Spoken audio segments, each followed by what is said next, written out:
Welcome to Turn Writing Fear Around podcast. Simple methods to overcome fear and start enjoying writing again. I'm Elise Hittinger, and I'm the host for your journey to courage. This is episode 44. Let gratefulness hug your fear. This was so powerful for me. I really was fighting my fear. I didn't want it. I wanted it to go away. And somebody reminded me to be grateful for my fear. And it took me back. I was like, what do you mean be grateful for your fear? And I really started thinking about it. Fear keeps us safe. Fear helps us look at the world in a different way. There's so much power in fear if we really embrace it and we're grateful for it. It doesn't scare us anymore. Yes, fear in of itself is scary. It's fear. But you can really separate out the fear that's holding you back versus the fear that's actually you need to do something now. And I talk a lot about the different types of fear. Real fear, you see a rattlesnake, you need to act, that adrenaline boost. We can be grateful for that fear. That fear keeps us safe. It keeps us from being bit by a rattlesnake. And then there's the type of fear that we see a stick and we think it's a snake. And we're scared for a moment till we evaluate and find out it's a stick. We can be grateful for that too. That fear kept us safe, gave us time to evaluate that there was a stick and not a snake. Really just give that fear a hug. And the third type of fear, which is the type of fear that is imaginary. What if I see a snake? That fear can keep us stuck. But we can also be grateful for that fear because in that fear, we have growth if we choose to.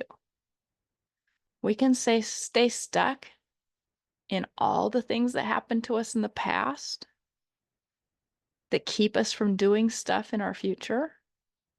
We can be grateful for that fear, the what if stuff happens in our future that keeps us from stuck, keeps us from doing stuff.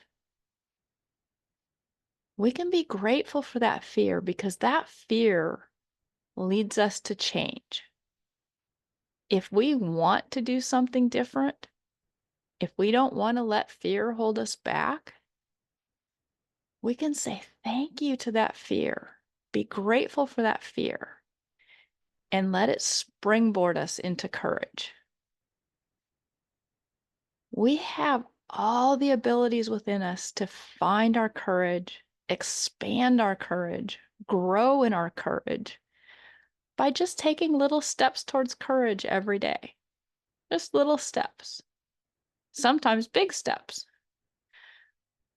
But if we go ahead and go on the trail ride, even though there might be a snake, if we go ahead and go for that hike, even though there might be a snake, that's courage. We're not letting that fear hold us back. We're not sitting there on the couch. We're out there doing stuff, even though we had fear. We're finding our courage. We're embracing our courage. And as we find our courage, I want to remind you that what we focus on expands. And every little bit of courage we can soak up, it's going to expand into more courage. It's going to expand. There won't be any room for fear anymore. The fear will fade away. The fear is what started our journey to courage, but the fear doesn't have to be what ends our journey. Courage can fill us up, and we can continue on our journey in spite of fear. I recently got my hypnotherapy certification, and I've been helping people overcome tremendous fears. I had a lady that was afraid going into surgery the next morning. She actually fell asleep in the waiting room after her session. I've got people that are afraid, that are overcoming that fear and stepping into who they were always meant to be and enjoying their journey in the process. If you'd like to find out more about how to overcome your fear, check out my link. I'll put it in the description. And you can just get some information on the hypnotherapy if that's something that aligns with taking you to the next step on your journey. See you later.